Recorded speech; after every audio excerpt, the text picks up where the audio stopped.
Okay, I am going to get started on the video key for this for exam 2 for my Ochem 2 class.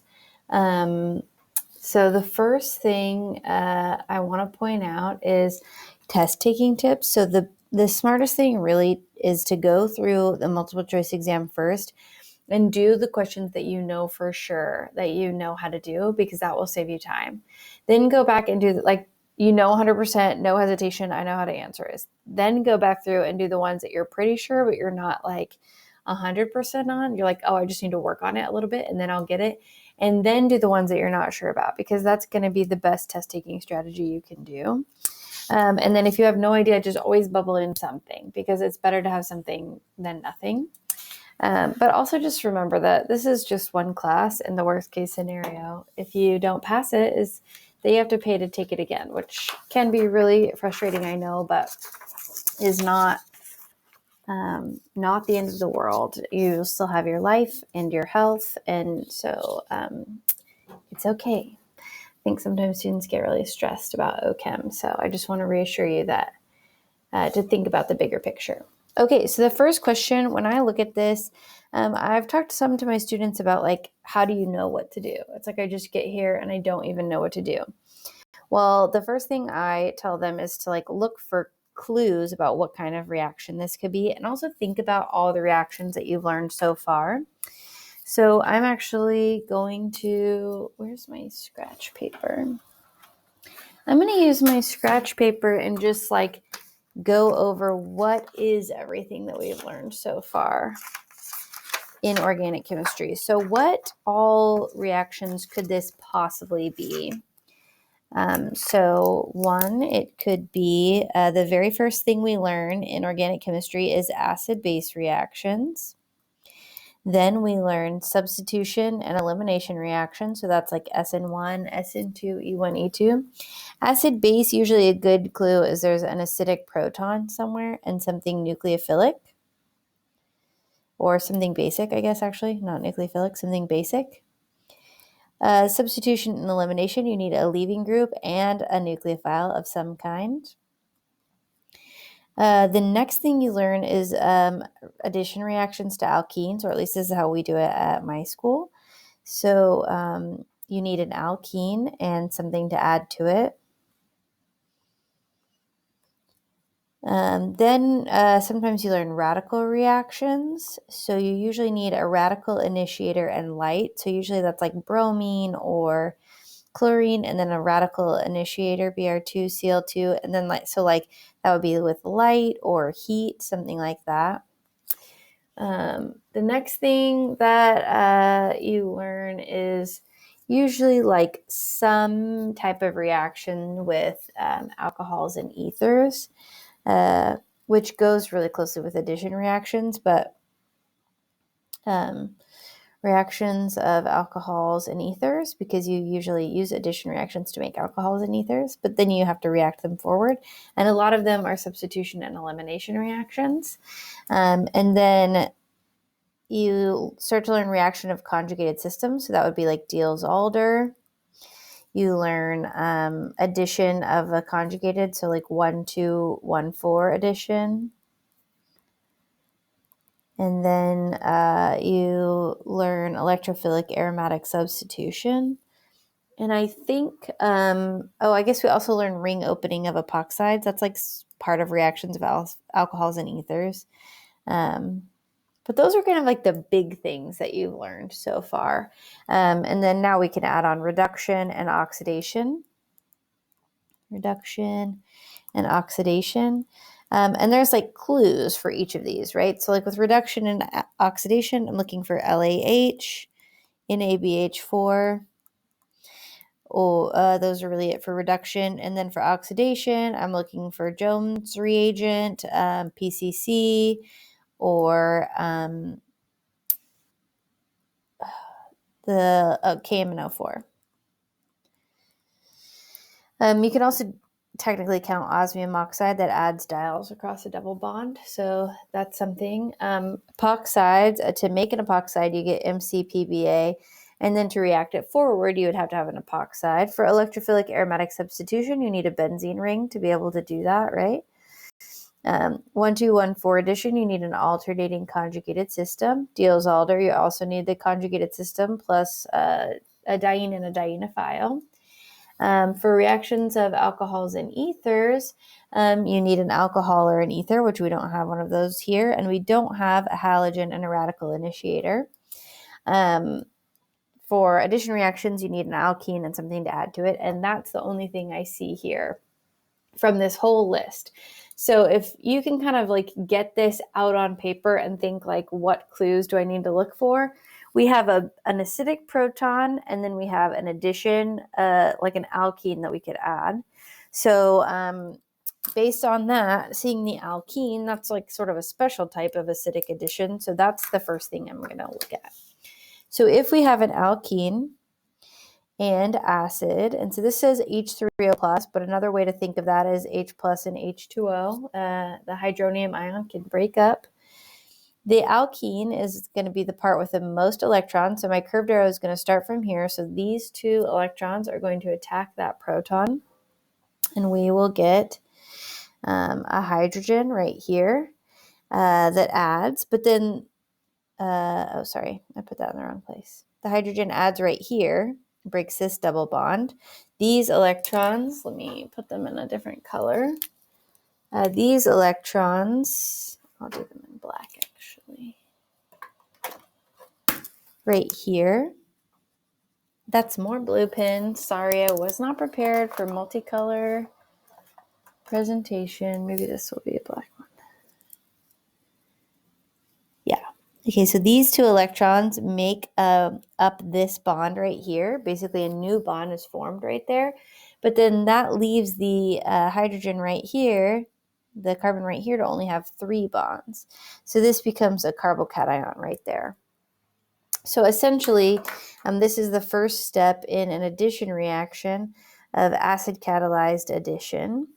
So this is sort of an acid-base reaction, but it's a special one. So you get the carbocation here, and you get the hydrogen to add here. And basically this double bond right here, those electrons are what made this bond right here. So we're drawing the curved arrow from the bond that the electrons came from, and then where those electrons are going to bond to. Then you get this positive charge, which can undergo carbocation rearrangement. So anytime you see a carbocation, a little flag needs to go off in your mind that says rearrangement, because it's like a red flag, because carbocations will rearrange to become more stable. They can switch with a hydrogen or a methyl.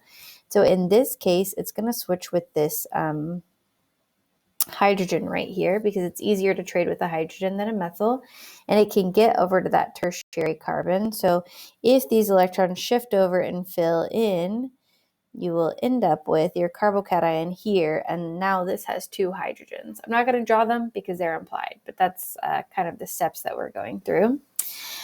So all this just happens with the addition of this H+, but we also have water in the solution. So water is a nucleophile, and just like you saw with your SN1 reaction, once you have a carbocation and a good nucleophile, I'm going to zoom in here. Once you have a carbocation and a good nucleophile, the nucleophile can attack at that carbocation, and you would get water adding right there, and it's positively charged. So then I'm not too worried about what would take the proton. Usually it's the water in the solution, but you lose a proton to make this alcohol neutral. We oftentimes do like a basic workup to get rid of it, and then that becomes just this structure. You have the alcohol right there. So now let's go back and look at our original question, which was what's the structure of the major product formed? And question 3 looks like that. So if you're unsure, though, when you approach this, if you didn't come up with like, oh, this is going to be an addition reaction to the alkene, one thing you can do is notice that the methyl totally left here, so that I'm not sure how that reaction would even happen. So that is not a great option for you. there's not a lot that you can easily get rid of, because this would be the this would be just Markovnikov without rearrangement, and this would be anti-Markovnikov without rearrangement. Let's see. This one has the methyl group moved over one, so that's not a great option for you either. But this would be, if we used the reagents HgOAC2. Oh, I can never remember what else it goes with it. Oxymercuration, demercuration. Can't remember off the top of my head. I can check though. A little trick for you is check HgOAC2, THF, H2O, and NaBH4. So that would be oxymercuration, demercuration that gives Markovnikov addition without rearrangement. And then this would be hydroboration oxidation. So BH3THF, H2O2, and NaOH would lead to this addition. So that's a trick for you, like when you're studying or practicing. Not only can you get the right answer, but do you know why the other answers are wrong and how you could even get those? These I'm not even sure. I don't know how they come up with these, but I can tell you what's going on here and here. Okay, so this next one, the reaction between 1-pentanol and HBr to yield 1-bromopentane is probably what? So because this is primary, it's a good chance that it's going to be substitution elimination. So I guess when I look at this question, you can have one of two approaches. You can read the answers first, or you can look at the reaction first. I tend to look at the reaction first. So if we have this alcohol, the first thing that's going to happen, if we look at our list of what do we have here, we have an option for acid base. I see an acidic proton in HBr. This is a pretty acidic molecule, and alcohol, oxygen, can act as a base. So that is, if that's a possibility, that is always the first and fastest reaction that happens in organic chemistry. That's why you learn it first. So that's the first thing that's going to happen, is we're going to get that proton moved over, and it's going to make OH2 plus. And our bromine is left behind with a negative charge because it took the electrons in this bond right here. So it gained an electron, so it's negative. So now when we have these two, then what happens next? So you could say like, oh, it's just an acid-base reaction. That's what happens. But that's not just what happens, because we know that this is the final product. So this alcohol has been substituted for this bromine. So immediately I'm thinking substitution, because I can see that an alcohol is gone and a bromine has arrived. But even if I don't notice that in my answer choices, they only give you substitution and elimination and epoxide. Well, we don't have any epoxides. To make one, you need MCPBA or another peroxy acid, which looks like this, and we don't have either of those, or you need to start with one to react it. Eliminations make alkenes, so that's can't be it. So we're left with substitution. So it could be either SN1 or SN2. SN1, the leaving group leaves, and it leaves behind a carbocation. That doesn't really happen on primary carbons ever. So I can eliminate that and end up with, I was supposed to eliminate SN1. So I end up with SN2. But so that's one approach you can do. You can also go back to this list and sort of look, if you didn't have the answer choices, about what would happen next.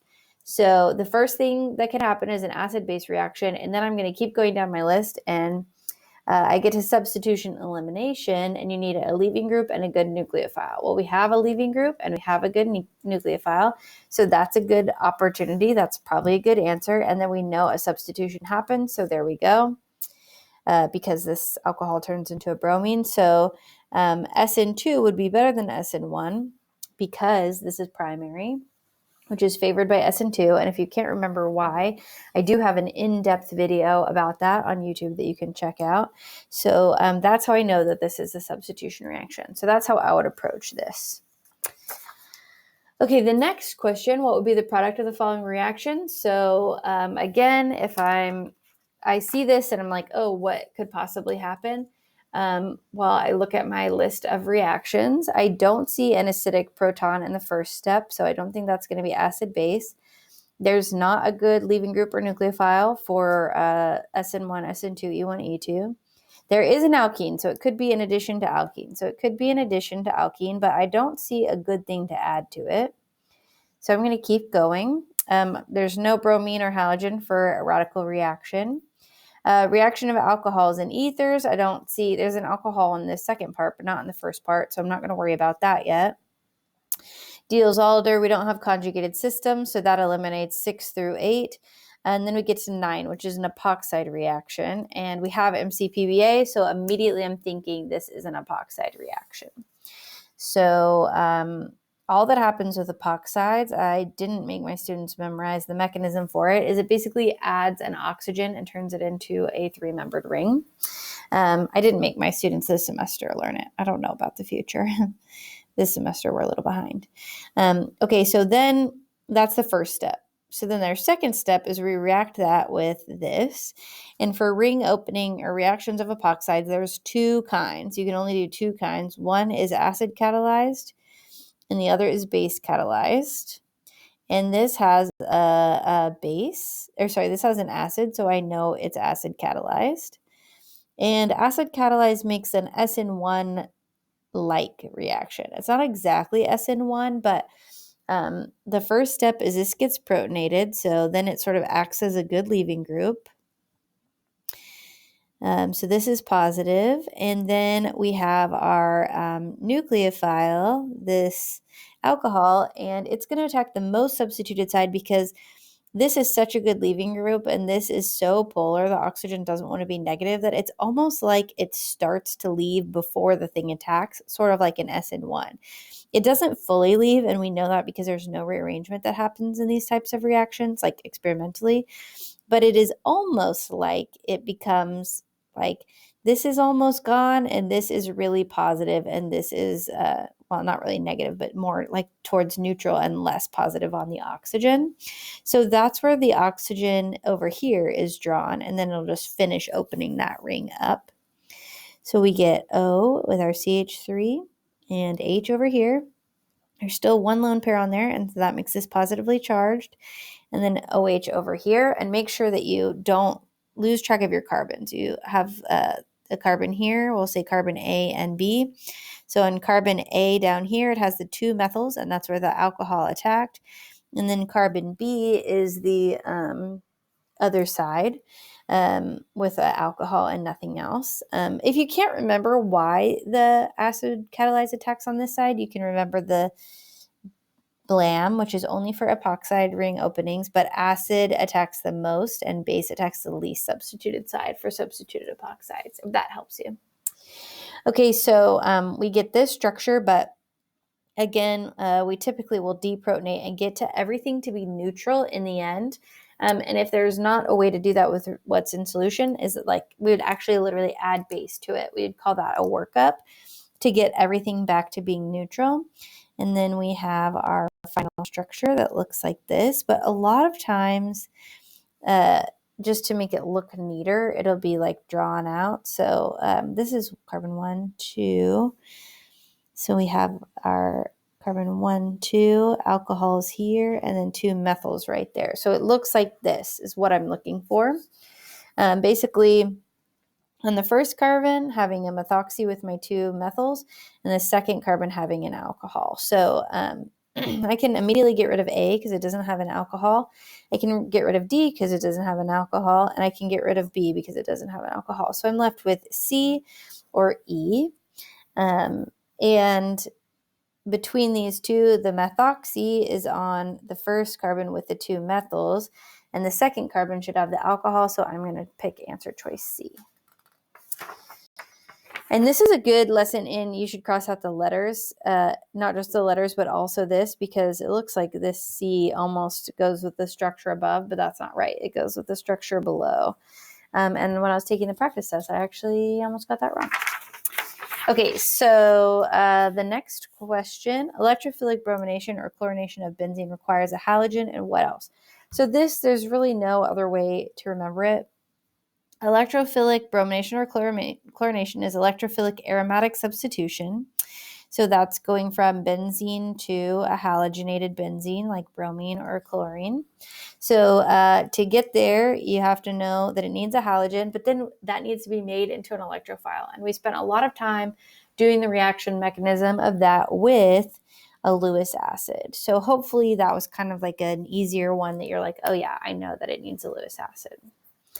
Okay, this next question, which would be the synthesis of 2-butanol? So when I approach this question, first I know that I'm making 2-butanol, so let's draw it out. It looks like this. But is 4, so 1, 2, 3, 4.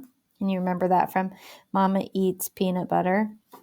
Methyl has 1, ethyl has 2, propyl has 3, and butyl has 4. So 1, 2, 3, 4 for butanol, and then the OL, when you change butane to butanol, it goes from that indicates there's an alcohol, and the alcohol is at the second position. So which of these would synthesize that? The first one is an addition reaction with a carboxylic acid, and we have never seen those two react together, so that's not a good option. The second one, BH3, THF, H2O2, and NaOH, that is, still we have an alkene with that, butene. That one is the anti-Markovnikov addition of alcohol across the double bond. So we did a whole video to review that. So that adds to the less substituted side instead of the more substituted side. So that's not a good option. This next one, butene with HGOAC2, THF, H2O2, NABH4, and NaOH. That's oxymercuration, demercuration. So that is a Markovnikov addition of alcohol. And then this last one, butene with HA, I think that should be Hg, but it doesn't matter because this solvent is not water. So because the solvent's not water, that even if that was Hg, it would add a methoxy instead of an alcohol there. So that can't be right either. So the only option that works is option C. Okay, the next question, my print job got messed up. What impact does the following reaction have towards electrophilic aromatic substitution? So let's look. This should have said, what impact does the following substituent have? Substituent have towards electrophilic aromatic substitution. So when I look at this molecule, I know that the reason I knew that it was what substituent is because this is saying orthopair directing, activating. It's asking about what does this substituent that's on here do. Okay, so I did a short video on this, but essentially the thing that we're looking at here is this group going to stabilize a carbocation? Does it add electron density to the ring? If so, then the ring density. If the ring's more likely to attack. So say we have something really electrophilic.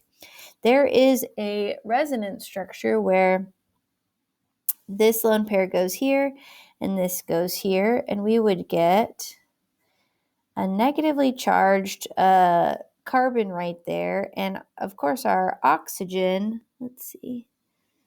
would be positively charged. But that negative charge right there would be more likely to attack that electrophile. So it adds electron density to the ring compared to what it would have had before. It also adds electron density to the ring just, it looks like this. We can also think of it adding electron density to the ring after. So we have this electrophile here. Typically, the way that we see electrophilic aromatic substitution proceed, if you don't have that resonance structure already drawn out, is the electrophile, it'll attack, and you get a carbocation at the position adjacent to where the electrophile adds.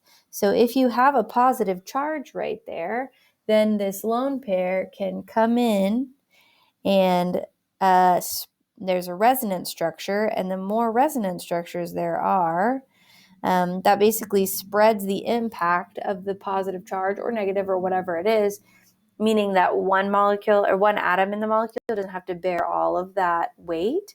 So it can sort of manage better if there is some kind of structure here that can donate electron density. So when I see any substituent with lone pairs right here, I'm thinking, okay, this should be, sorry, let me go back, zoom back out. This should be activating. It makes the ring more willing to attack, and it does so at the orthopara or meta. So it's definitely not deactive, or orthopara or metas are options. It's definitely not deactivating. It's activating because it's adding electron density. Neutrally activating doesn't mean anything. That's not a word we've ever had before. So you can get rid of that and just make it either A or C, just based on knowing that it's adding electron density. But we also know, and you can go back and look at the other video I did on this, that if it's got resonance structures, if it adds at the ortho or para position, the carbocation would be right on that substituent. And if it adds at the meta, then the carbocation switches that substituent. So if we have a donating group, it's favorable to add at the ortho or para position. And the reason why is just like what you saw here, is because this negative charge is more likely to attack. So you can either think of the positive charge that's left behind after the attack, or the resonance structure with a higher negative right there. Either one of those you can think of. So that makes it A, orthopara directing and activating, not meta directing, because meta, it wouldn't get all the benefits because the carbocation would never actually go right where that substituent is. So if you need to, you can go back and watch my video about directing effects in electrophilic aromatic substitution, and hopefully that'll clear that up. Okay, next question. Which of these is the best synthesis of ethyl isopropyl ether? So to make this a little bit easier, I drew this for you. Here's ethyl here, and here's isopropyl, and that's in ether.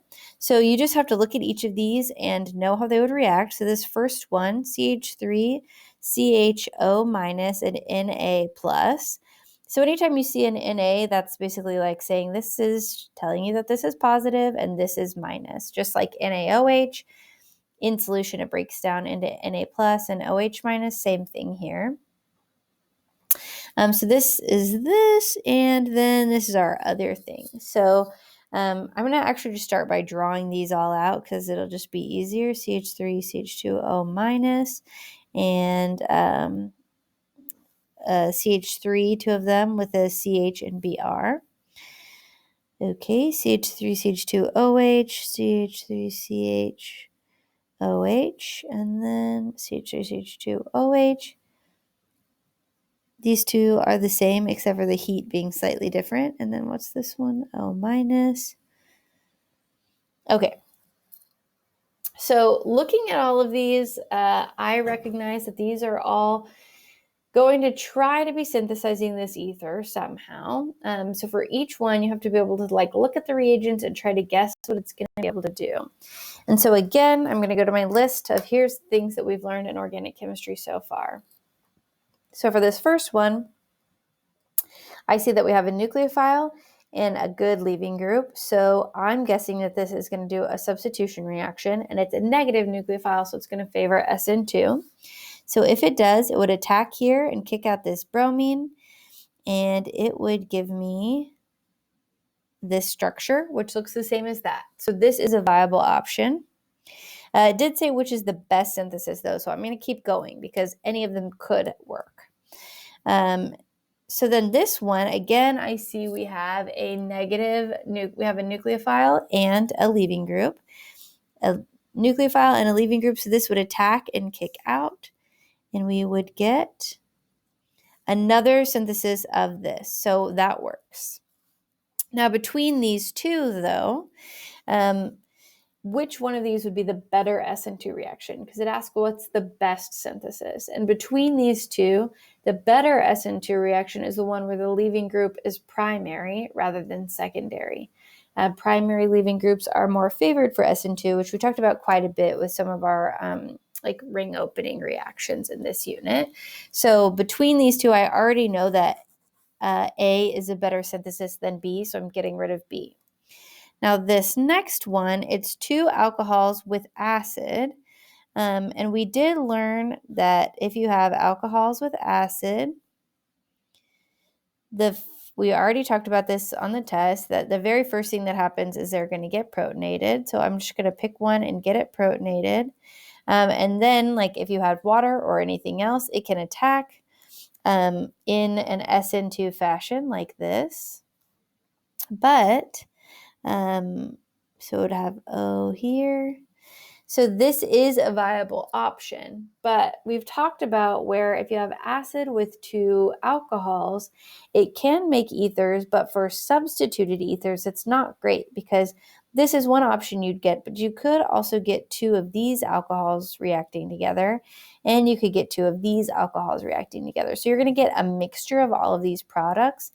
So even though this could synthesize what you want, it's not going to do it well. And increasing the heat by 40 degrees and having the same stuff is also not going to do it well.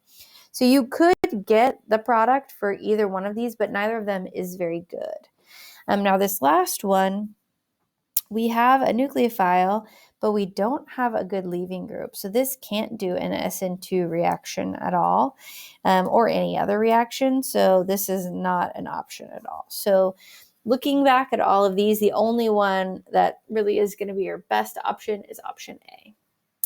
Okay, now the next question, 8, predict the final product of the following series of reactions. Okay, we did a question like this on your homework and also on your in your review. So when you see an alcohol with a mesol or a tosyl, so that's a tosyl looks like this, toluene with a sulfur, I believe it has an, does it look like this? CO2? No. And then there's a chlorine right here. That's what it looks like.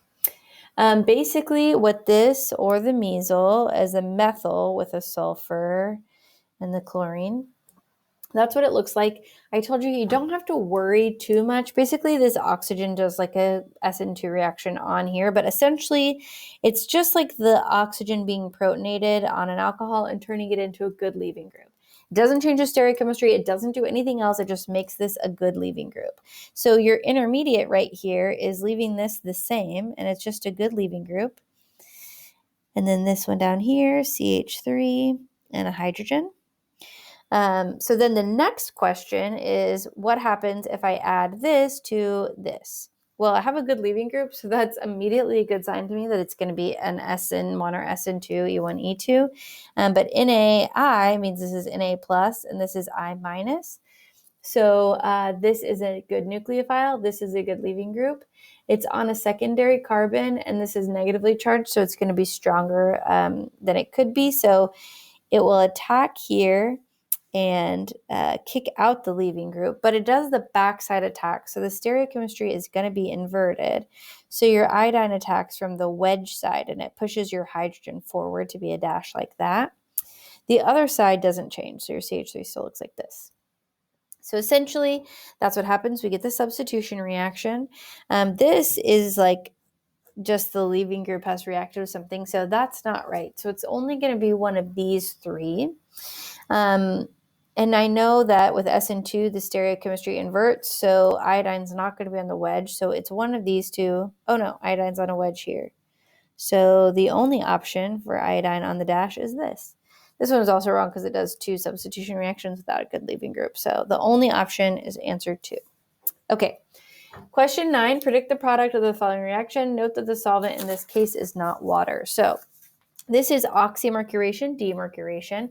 So hopefully you're used to seeing that. Typically, when the solvent is water, we get the alcohol adds right here. It adds to the more substituted side. But in this case, if you have alcohol as a substitution instead of water, instead of it adding OH, it does OR. So we're basically just looking for this. Where the methyl, there's no rearrangement, so the only thing that happens is it basically looks just like it would if it was acid catalyzed addition with H+. you would get the hydrogen here and the carbocation here, and then the alcohol attacks right there. That's Markovnikov addition. And what oxymercuration demercuration does is the same Markovnikov addition, where the alcohol goes to where the most positive carbocation or most stable carbocation would be, but it goes there without the risk of rearrangement. So, and then if you change the solvent from water to the alcohol that attacks there, this is the structure that you get. So I forgot to go back to my list, because when I see mercury, the biggest thing we know is mercury is oxymercuration, demercuration, like we see that over and over. So I just immediately knew that this was going to be oxymercuration, demercuration. But if you're not sure, you can go back to your list and you see that there's an alkene. So that hopefully would have triggered you. It would have been addition of alkenes, and then you have those 3 additions that we learned and that I gave you the video of. If you don't remember, there's a video of that on my YouTube of like an overview of the 3 ways to add water across an alcohol. So this is that same type of reaction. So this is what we're looking for basically. And so it would need to add to carbon 1, 2, 3. So this adds to carbon 4. This one's looking promising. This adds to carbon 2, so that's not right. This adds alcohol, so that's not right.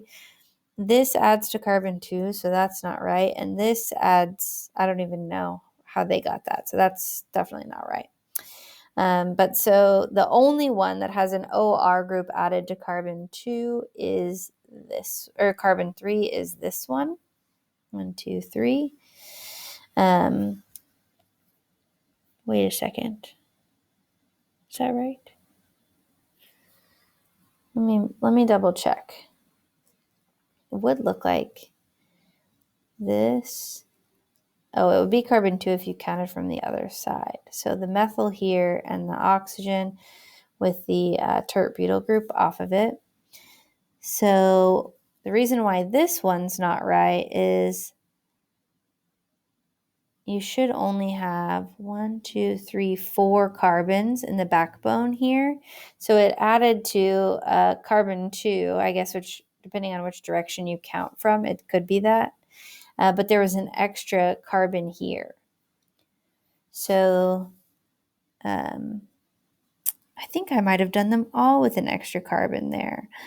I think I'm going to have to throw this question out because there should be a methyl, and an ethyl here. So I did get this question wrong. So what I'll do is, if you got A, you'll get, basically I'll just give +1 point to everybody on this for me having the wrong thing on here. Basically there's an error, and it was the addition like this is what the starting material should have been. So I made a mistake on this, and I'm sorry. Okay. But this would have been the proper product if I had drawn it correctly.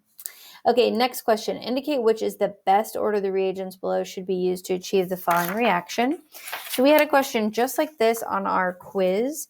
And also, I think on recitation question as well for my class for the fall of 2024. So when I look at this, the first thing I think is I see that we have a nitro and an ethyl group, and they've added meta to one another. So one option to get that would be to first do the nitration. And I know that that's going to be electrophilic aromatic substitution because we have a benzene ring, and that's the only way we've learned to add things to benzene.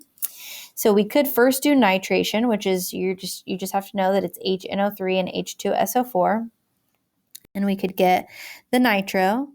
But that is very deactivating, and it's really hard to do a reaction with this. So this isn't ideal, but this is one option.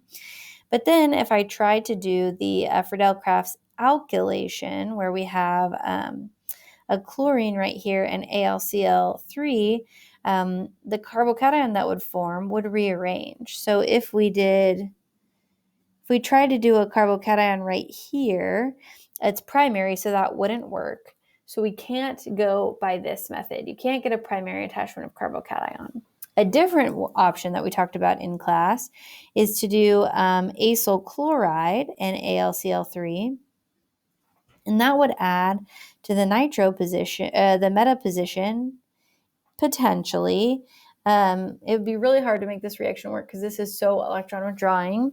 And then we could do a reduction with zinc, mercury. So I guess there's one other place you've seen mercury, and HCl. And that would basically just get rid of that acyl group, and you'd get your meta nitration. But this isn't really a great option to approach this because I know this is so withdrawing. So the way I would actually do it is start with this nitration, and I know that this is a meta, or this acylation, and I know that this is a meta director, and then add nitro, and then do the zinc. So that's how I would approach this question. Having an intimate knowledge, I guess, of this stuff. But if you're not 100% sure, one thing hopefully that you did take away from us, our time in class, is after you get this acyl group added on, you can use the Hg and HCl to get rid of that.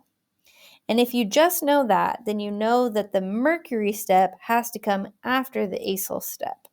And that doesn't happen in option A. The mercury step comes first and then the acyl step. Option B or C both have the mercury after the acyl step, so they're both options. Option D and E both have the mercury before. So hopefully you're able to narrow it down just to these two, knowing that this reduction reaction has to have the acyl group on first. And if you don't know that, then that's something that you can go back and review, that we talked about this specifically, this exact reaction in our electrophilic aromatic substitution series. So our options here are to add the acyl chloride, then add the nitro, and then add the zinc. So that would first do the acyl chloride, then the nitration. Oh, you get rid of the chlorine. H2SO4 and HNO3. And this is a meta director. If you need to review directing effects, I have a video about that. So the nitro would add here, and then we would do the reduction with the zinc, zinc mercury, and HCl. So that is a viable option. It did say what is the best option though. So just in case, I'm going to check the other one. So the other one, it does the acyl addition first. Then it does the reduction. And this is our fatal flaw, because if you do a reduction there, you would get this added on, but this carbon is an ortho-para director. So your nitro would go either here or here instead of being meta to one another. So this is not a viable option. So the only thing that will work is option B. So you can either have known all that and been able to come up with it, which I had hoped you would be able to do after the quiz, but if not, you could have eliminated and got yourself down to like at least 2 answer choices. And then even if you had to guess from there, if you weren't sure, that would at least get you to a better place of guessing. Okay. Question 11, when nucleophilic addition to carbonyl occurs, the carbon attacked undergoes this hybridization change. So carbonyl group, this is a reaction that you're going to see a lot in the rest of Ochem too. So we have the carbon-oxygen double bond. This is a carbonyl group right here. And when a nucleophile adds there, this reaction happens over and over in organic chemistry too. So if you don't know it, now is a good time to get comfy with it. Your nucleophile will add here, and this is the reaction that happens. So we go from this carbon having 3 electron domains, or 3 sigma bonds. So that must mean it needs 3 orbitals to hybridize. So it's sp2. And this carbon having 1, 2, 3, 4 sigma bonds. So that's sp3 hybridized. So the transition is from sp2 to sp3. So there's only 2 that start with the sp2 hybrid, so that's A and E. So hopefully you can narrow it down to there. And then sp is if there's only 2 sigma bonds, so the right answer is A. Okay, What reagents are capable of reducing the following molecule to a primary alcohol? Okay, so I'm going to redraw this over here. I think it looked like this. Okay, so we have two reducing agents. Well, first I'll say, here's all the things that can be reduced. We could have aldehydes, ketones, esters, and carboxylic acids, pretty much. These two are easier to reduce, and they can be reduced by NABH4. But NABH4 is not strong enough to reduce anything else. LAH can reduce all of these. So I see this as a carboxylic acid. It's harder to reduce. It's not in the NABH4 option. So only LAH, or lithium aluminum hydride is what LAH is short for, can reduce that. And it would reduce it. Basically, the H minus attacks this carbonyl, and it becomes O minus OH, and you get the hydrogen here, and then this will the carbonyl restores and kicks out your alcohol. And then your H minus from the LAH essentially attacks again, and you get O minus and H, and then you would have to add acid as the final step, which I did not put on there, or the test bank didn't have on there, but essentially that's how you would get it to a primary alcohol. Okay, question 13, which of the reagents listed below would efficiently accomplish the transformation of this molecule into this molecule?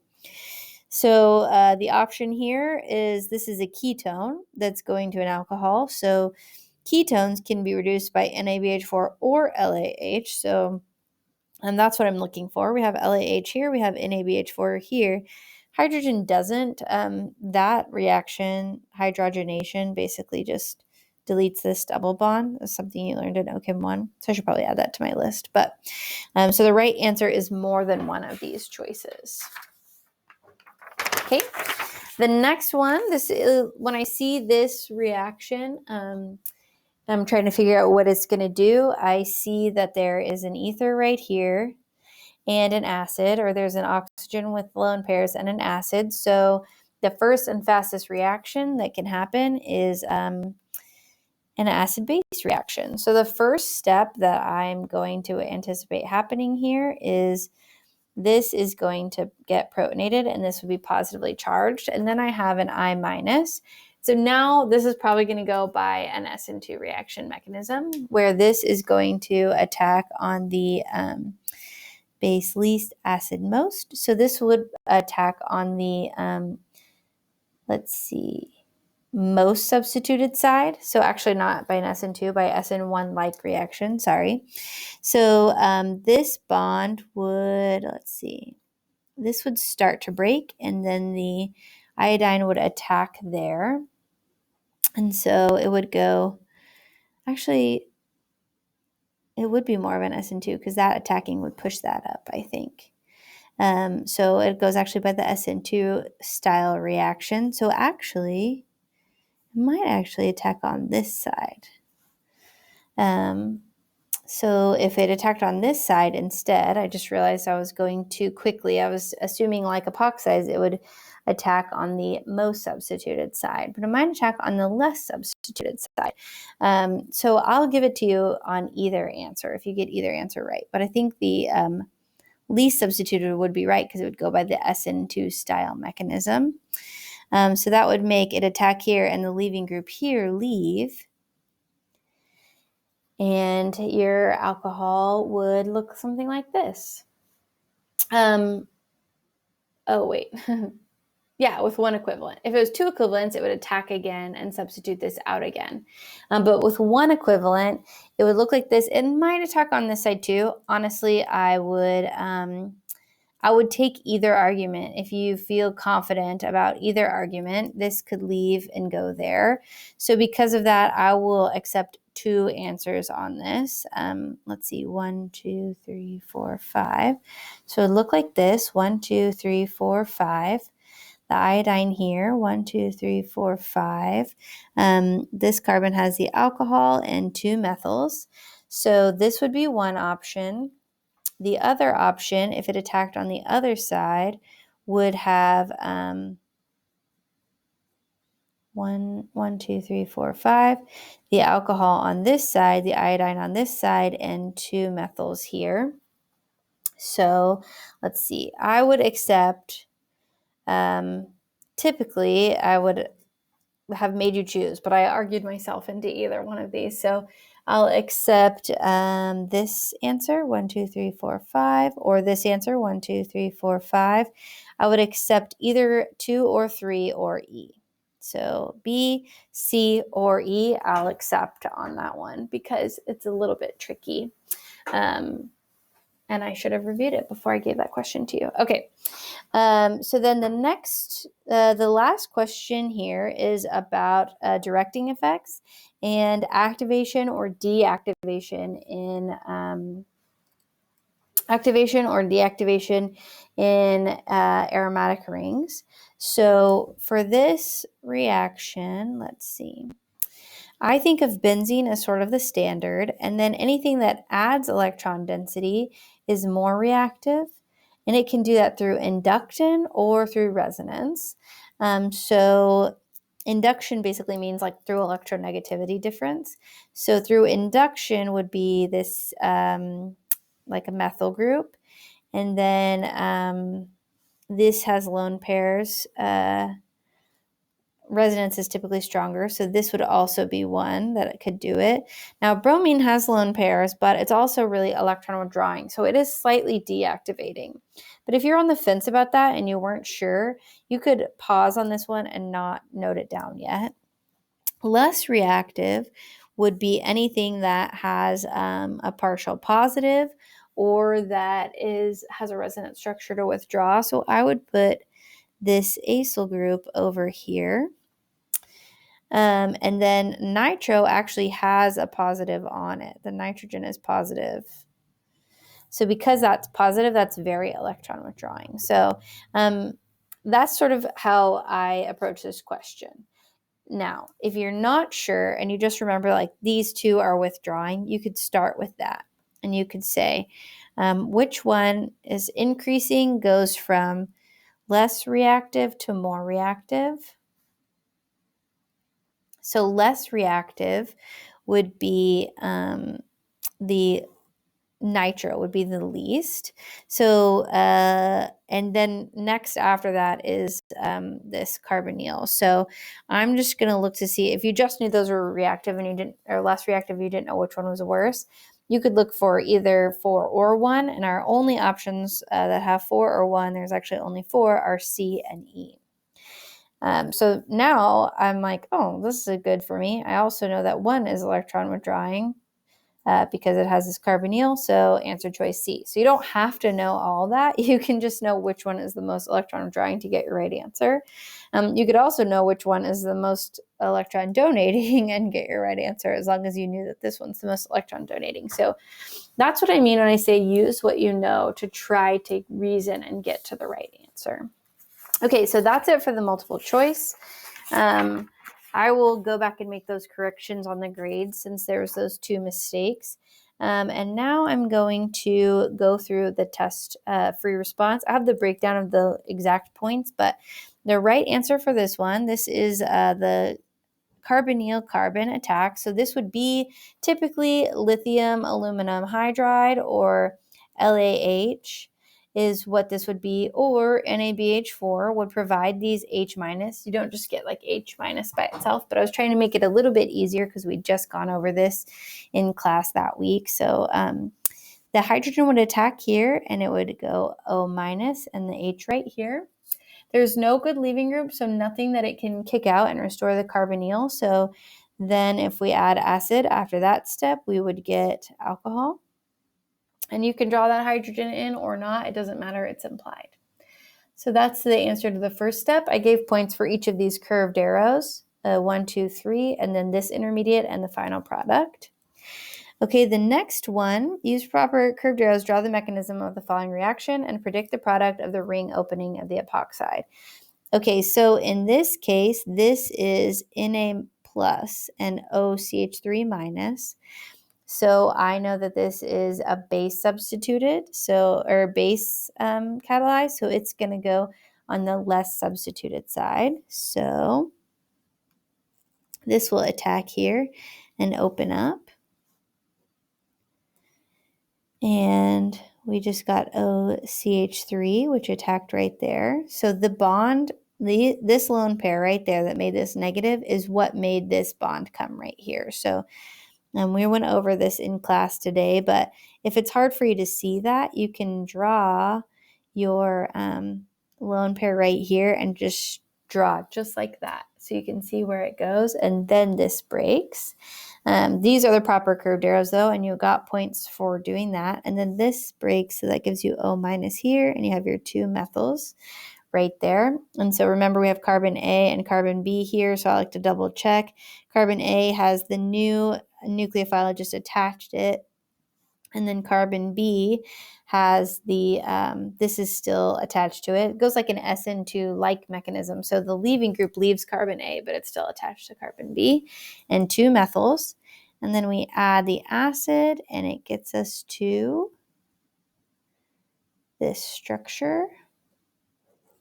And that should be your final answer. Okay. Now, for this molecule, predict each intermediate product for the reaction below. So this is an exact question from a PLTL packet, and very similar to a question that was given to you on a recitation packet. So hopefully you've seen questions like this before.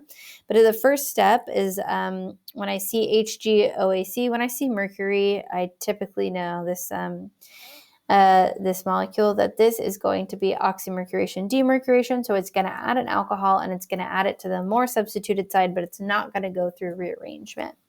So that means I get my alcohol here. You should have gotten partial credit if you added the alcohol anywhere. But that's the first step of this reaction. And I heard some people say like, oh, the NABH4 mixed me up, because I'm used to seeing the oxymercuration, demercuration, not paying attention to that second step. But the NABH4 you've seen now for oxidation or for reduction reactions, but this is fully reduced. So even if you're like, oh, could this also reduce this? But this is already fully reduced. It can't reduce past an alcohol. So that would also kind of be a clue to address that problem. The next reaction, PBr3, we learned replaces alcohols for bromine. So that was one of the reactions of alcohols and ethers we learned. And I honestly recommend that you just try to know that one on site. Just like know PBr3, and the other one is SOCl2. Will replace alcohols with bromine or chlorine, depending on which one you use. This next one gets a little bit trickier. So we have a bromine, which can be a good leaving group, and then we have an OH minus, which could be a good nucleophile or base. So it could be a substitution or elimination reaction. And I always use my decision tree. If we have a nucleophile and it's strong, so negatively charged, it goes to favor 2. So it could be SN2 or E2. But heat will make it favor E2 more. So because this has heat, which I'm representing by the triangle here, I'm assuming this is going to be an E2 reaction. And it could take a hydrogen from either side, but it's more likely to take the inside hydrogen because that makes the more stable alkene. And it's not a bulky base, so